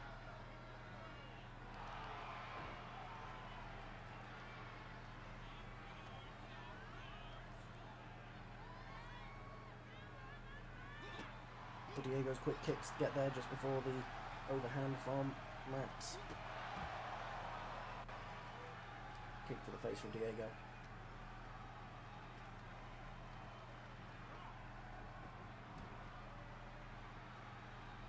You do, yeah. Is that the name that you went with? I thought it was a different name. Although I actually don't remember what I submitted, what I gave you a suggestion for. I actually don't remember. I'll find out when you resubmit. On both men exchanging blows. I mean, you don't really want to be in a punching battle as Diego against Max. I mean, it's clear who's going to have the more powerful arm strikes. But Max playing a dangerous game, inviting the Brazilian to hit him more, but catching anyway.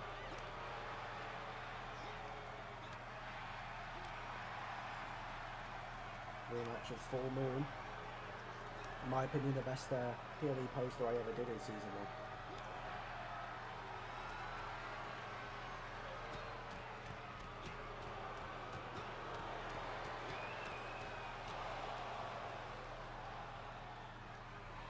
Take it on that. Okay, yeah, fair. High kick from Diego.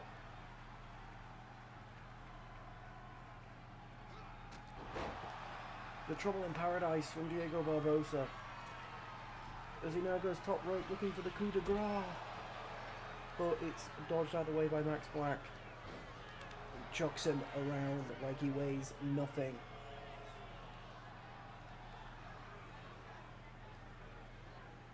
Max moves him away from the ropes, going for the chokehold here.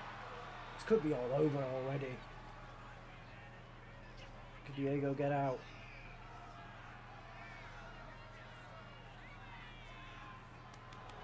And Diego Barbosa taps out to Max Black. Relatively quick fashion. Again, there was a little bit of flurry there that looked like he was maybe hit the Trouble in Paradise, and then it looked like he was going to hit the coup de grace, but he did not. Max moved out of the way, locked him in the sleeper, and it was all over.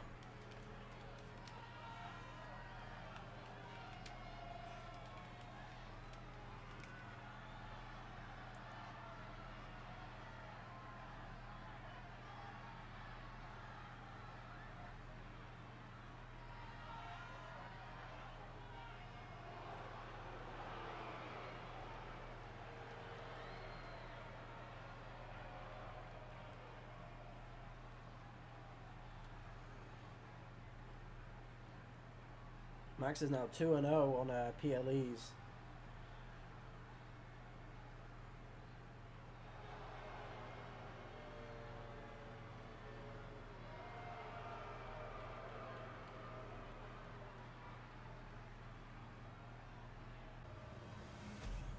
Here we go. Tag Team Championship on the line. That's Survival Instinct defending against Impact Theory. Of course, not the first time these two teams have met in tag action. Of course, Impact Theory, part of the Triple Threat TLC tag match at Final Destination, alongside the Fallen, who did get their 2v2 straight up rematch at Ground Zero, which is the claim that Impact Theory made to be able to get theirs here tonight, was that the Fallen got their chance after the Triple Threat to take them down team to team. Why don't Impact Theory get the same opportunity? Now, there was a match as well between Hakeem Rahman and Brody Murray on last week's MCW episode, with Brody Murray defeating the man that calls himself The Pressure. Locking in a submission there from Ricky Riley, but Hakeem fights out of it.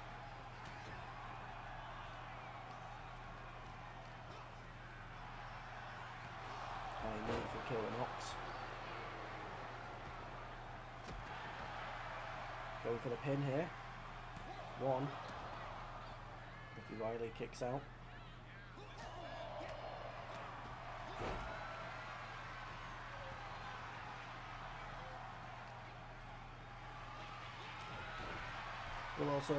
It's also worth mentioning that Survival Instinct are the only team other than the Blood Devils to have defended their titles successfully more than once. There's 2 successful defences, and they'll be trying to grab a third here, and then they'll only be 1 successful defence away from equalising the record of the Blood Devils. They're already record holders and being the first 2-time tag team champions, and I'm sure they'll want to add more records to that impressive resume, as they are all in full control here. Tuesday Power Driver goes for the cover. 1. That's not even one of his signatures or finishes, so I don't actually know how he did that.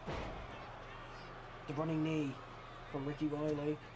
1, 2, kick out at 2 from Hakeem Rahman. Survival Instinct looking strong here. It is to be expected by the tag team champions, but and a cutthroat from Ricky Riley. The one-handed powerbomb from Brody Murray.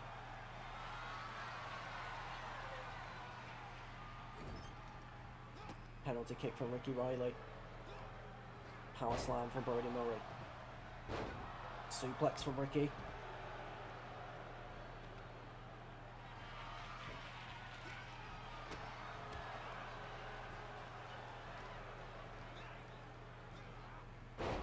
suplex from Ricky Riley. Brody Murray taking the kendo stick to Kira on the outside. Kira rolls back up though. Brody just about misses the kendo once more. The roll up here from Hakeem to Ricky, but Ricky kicks out at one. Impact Fury not letting themselves get put down this easily. Brody with a return clothesline. But Hakeem straight into the cover here on Ricky. Broken up by Brody.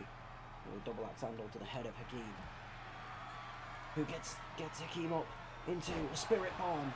Into the pin immediately here. 1, 2, and a kick out at 2 from Hakeem. Survival Instinct nearly retaining just that quickly.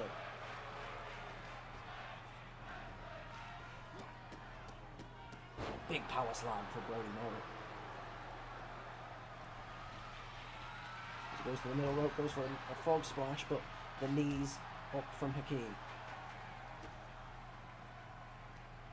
Brody takes Hakeem into the corner now. Kira taking the fight to Ricky on the outside. Brody with a power slam. Brody now climbing top rope here. And the tsunami! But he can't go for the pin, knows Kira's right there. Gets the knee. And the one-handed powerbomb to Kira. Ricky Riley with the splash. Goes in for the cover on Hakeem. 1, 2, 3. Survival Instinct. Managing to keep both members of Impact Theory separate so they couldn't defeat them in numbers. As they retain relatively easily. And you do have, and now it's guaranteed that these two will be the second longest reign in MCW history. Yeah, that's weird. A really fast tag match is interesting. So, I will say, I think it's because Hakeem Rahman went down in overall, so he's now 84 and he didn't have resiliency. And they also just kept going for him. Notice they didn't go for a pin once on Kira. It was all on Hakeem, so... Again, just pure tactics, though, from Survival Instinct, to be fair. You know, they picked a weak point and they went for him, and they smartly made the choice to make it Hakeem, knowing that he'd be still recovering a little bit from that match last week with Brody. And they just targeted him all match long. Ricky's job, basically, just keep Kira away. And Brody's job, target and demolish Hakeem Rahman. Yeah, there we go. There's proof that I forgot to put a title on the line. Just know, if Jack wins, I'll put the belt on him. It is a title match. Well, Andre Cruz, you can fuck off.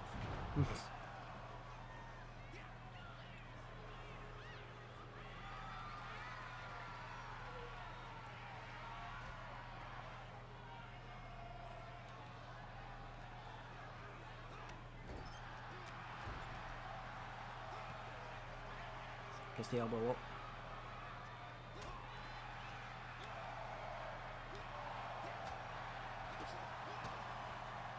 DDT from Jack Collins.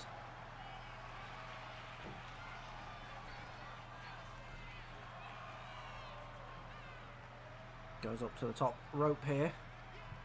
Double axe handle to Francis Sharp. 1. Well, he can cash in literally any time this season, so don't think he's necessarily going to be rushing. Jack Collins using the ropes as leverage. Francis kicks out at 1, though.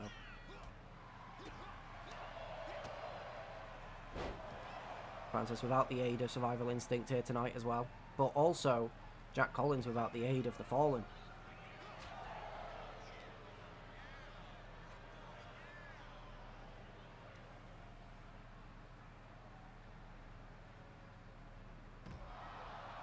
Big suplex from Francis to send Jack Collins to the outside.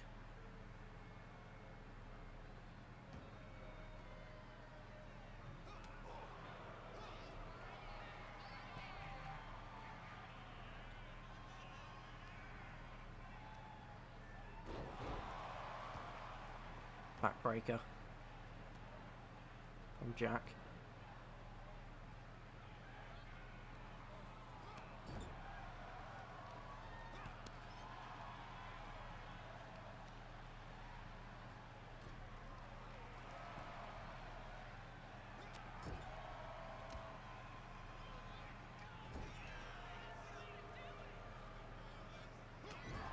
Running uppercut from Francis. Francis gets Jack up. World's strongest slam into the cover. 1, 2. Kick out 2 from Jack Collins. Now Francis. With a spear to Jack Collins.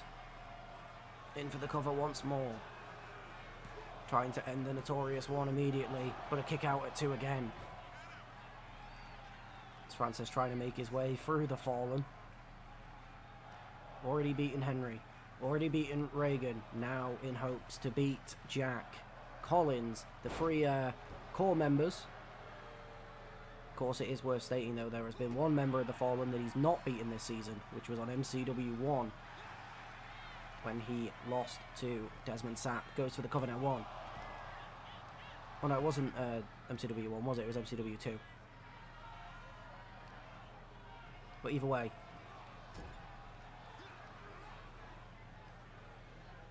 Yes, Andre's going to cash in on the European title. Yeah, not the world title, but European. Jack Collins goes up high. Big elbow from the top rope here. Undoes the top turnbuckle here. But the referee immediately spots it. No hesitation. Jack takes him to the other corner there. High knee into a running bulldog, but it's reversed into a little power slam from Francis Sharp. Goes for a big clothesline, but Jack ducks underneath. Sends Francis stumbling. Running against the ropes. Dropping underneath. Leapfrogging over now. Drop kick to the chest.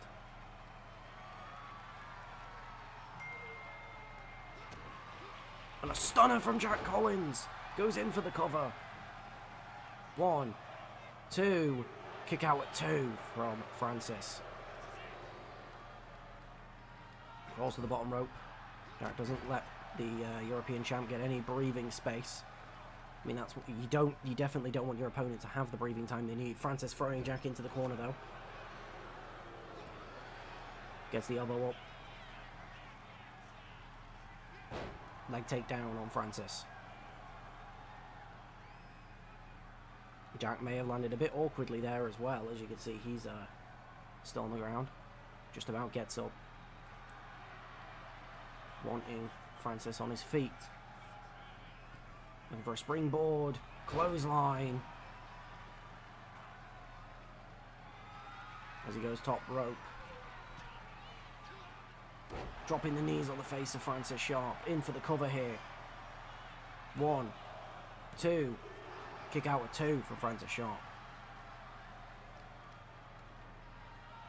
Now kick to the back of Francis. Waiting for Francis to get to his feet. Francis catches the leg though. Goes to grapple Jack, but Jack dodges out the way just fast enough. And a DDT.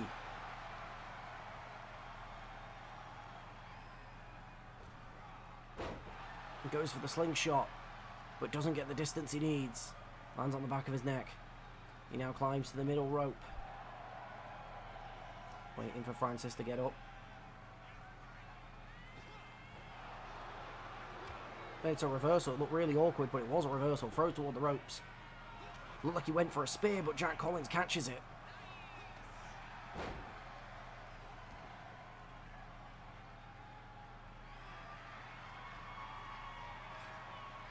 Go for another springboard clothesline.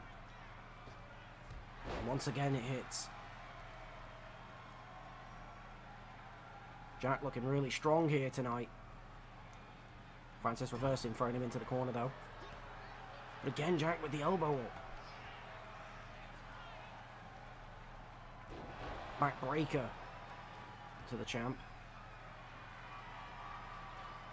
Clearly realising that maybe Francis' weak spot is that clothesline. And once again proving it could be. I guess if it isn't broke, don't fix it. Francis gets the leg up though.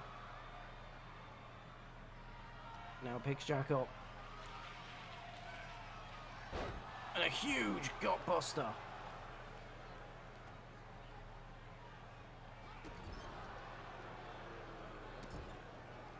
pressing against the chest of Jack Collins. Stomp to the chest. Goes for a running elbow, but Jack moves out the way. Throws him towards the corner. And a running knee. Looking for the bulldog, but Francis with the reversal again.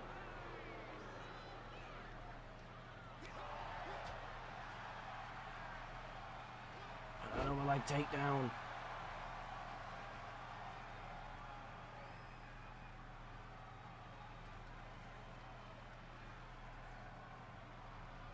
And now Jack Collins climbing.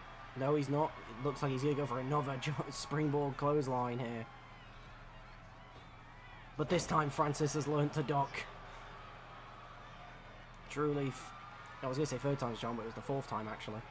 Big suplex from Francis Sharp. You can see him just taking a moment here to compose himself. Not in a rush. As he climbs to his feet. Once Jack Collins up on his feet here. And a huge axe handle to bust open Jack Collins. As he's looking for the spear. And it connects. To a busted open Jack Collins in for the cover. 1, 2. And a kick out at 2 from Jack Collins. Still in this. Francis moving Jack away from the ropes. This usually only means one thing for Francis. Looked like he was going to go for the accolade, but Jack Collins started getting to his feet before he could lock it in. And a choke slam, mocking the fallen member Desmond Sapp. Obviously he doesn't get the same amount of height and power as Desmond does, but nonetheless, with a leg trick up here from Jack Collins. Locks in the submission, but it's on the outside of the ring. The Anaconda Vice locked in, but it is on the outside of the ring. Even if Francis tapped, it wouldn't have meant anything, but he didn't. Knees the back of the neck. And Francis busted open, and the stunner from Jack Collins.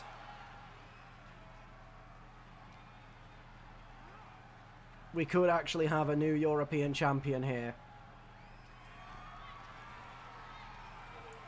As Jack Collins goes top rope. And the big elbow to the back of Francis. But is Jack Collins doing too much here? Goes for the springboard clothesline and it hits again. And again, he doesn't go for the pin, he lifts him up. Could Jack Collins' anger for the European champion be a problem here? As he runs the high knee into the bulldog. But it does connect this time, it's not reversed.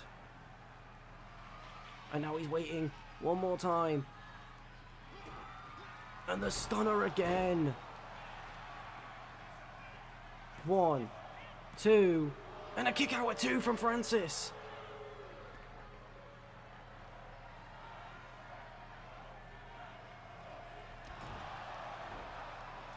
Kneeing Francis in the back.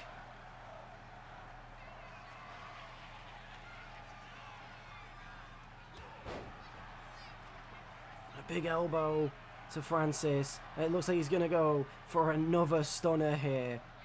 Could be all over. He doesn't. Never mind. I thought he was going to. That's my bad. The reversal from the bulldog from Francis. Throws him towards the apron. But Jack Collins using the ropes as advantage. Climbs to the middle rope. Drops the knees on the face of Francis Sharp.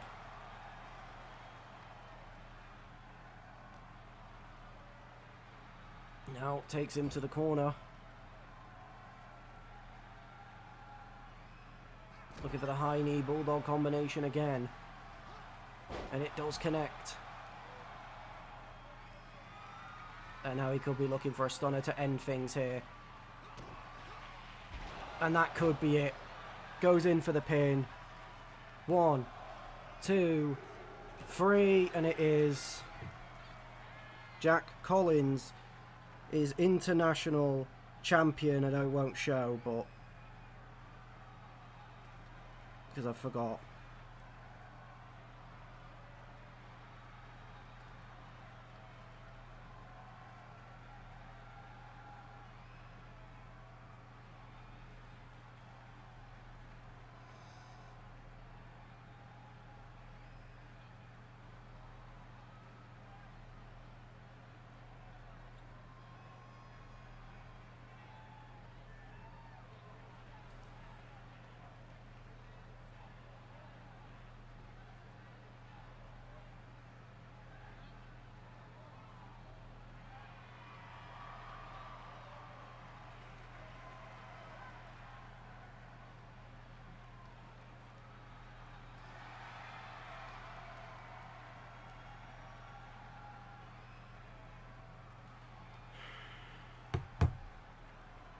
And here we go. The MCW World Championship on the line. Masaki Ryoki taking on Olivia Black, who got this opportunity through winning a #1 contendership triple threat against John Black and Noah Morrison.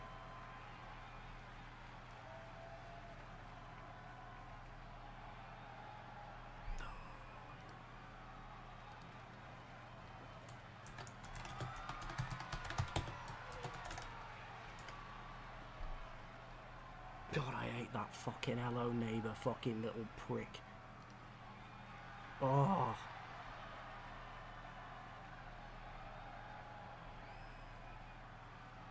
It's always him.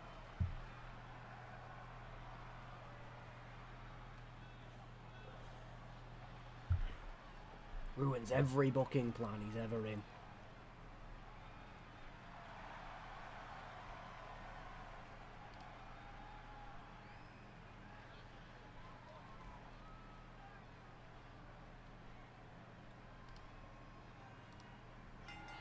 But both women fighting for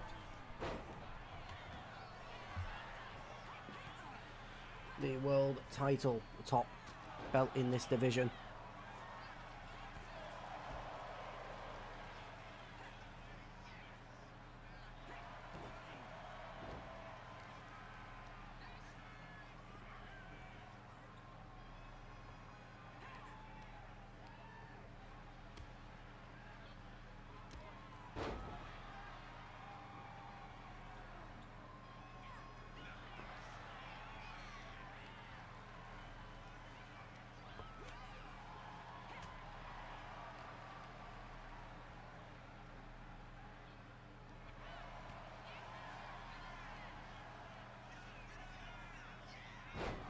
Olivia with the back body drop. Taking the fight to Masaki now. Not shying away from her first world title opportunity.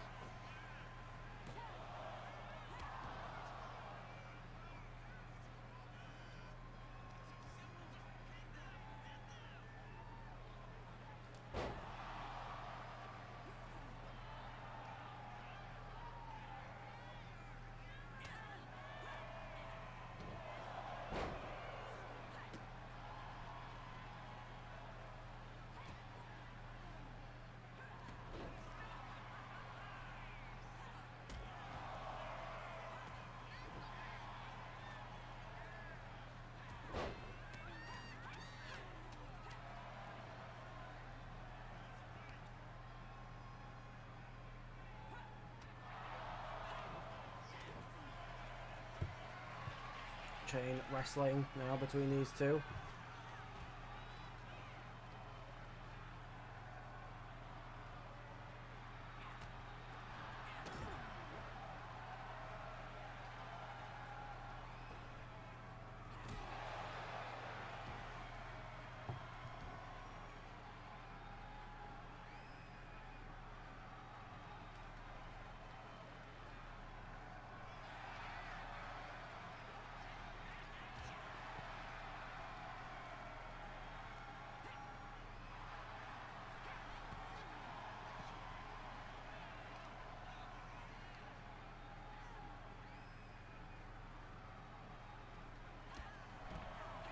The knee for Olivia.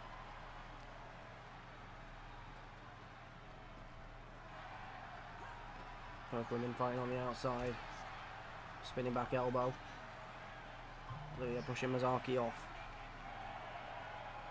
This is by far Olivia's biggest match of her career. That's for sure. There were some feisty promos between these two. Masaki as well as will be recovering from last week's world title defense against Elena Claire,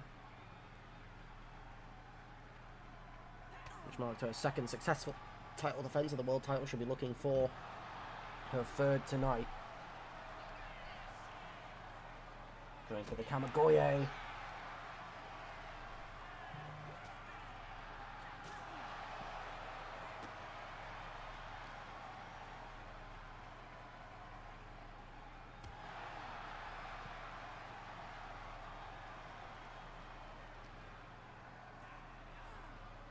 For a Olivia Black back into the ring here. Going for the cover. 1. Kick out at 1.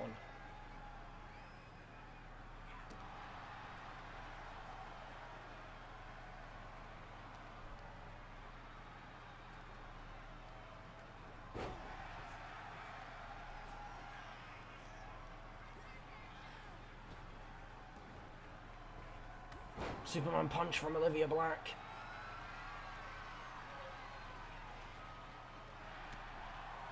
Well, she was going to go for the sleeper, but Mizaki with the elbow. Olivia taking Mizaki to the corner.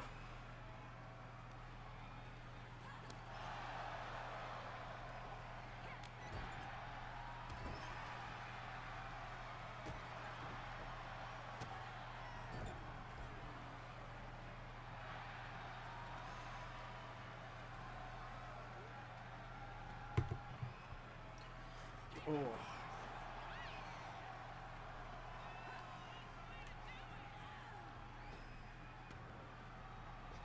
Dropping down below, and the black mass from out of nothing into the pin.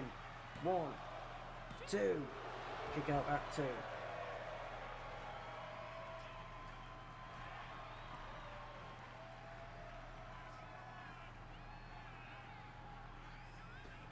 Springboard DDT.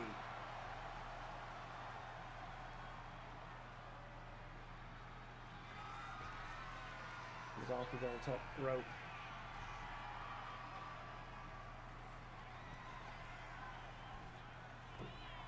Goes for a top rope DDT, but Olivia moving out of the way.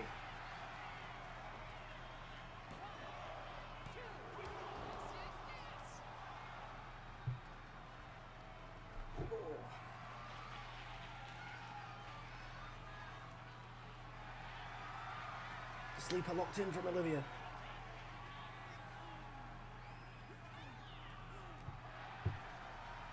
Mizaki reverses.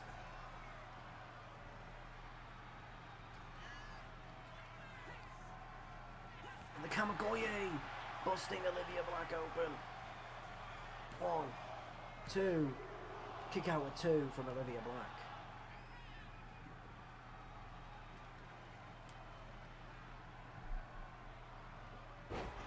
Oh, she was going to go in for the Muta lock there, but Olivia pushing her off, knowing what that leads to.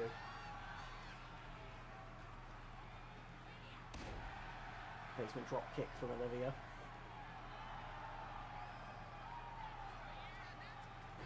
This just did fuck Chad Collins, literally, man. It's fine, we'll work something. We'll work something. I'll talk to John after stream.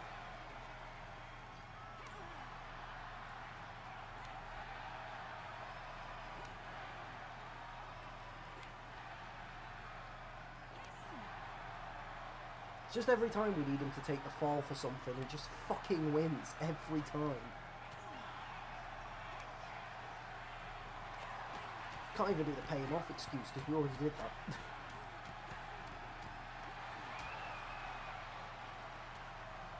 Olivia takes advantage of the trailer, but then locks in the sleeper. Could she win the World Championship right here? Mizaki with the reversal again. But you gotta assume that's gotta be hurting the neck. Goes for the black mass, but misses. The wheelbarrow DDT also misses from Mizaki.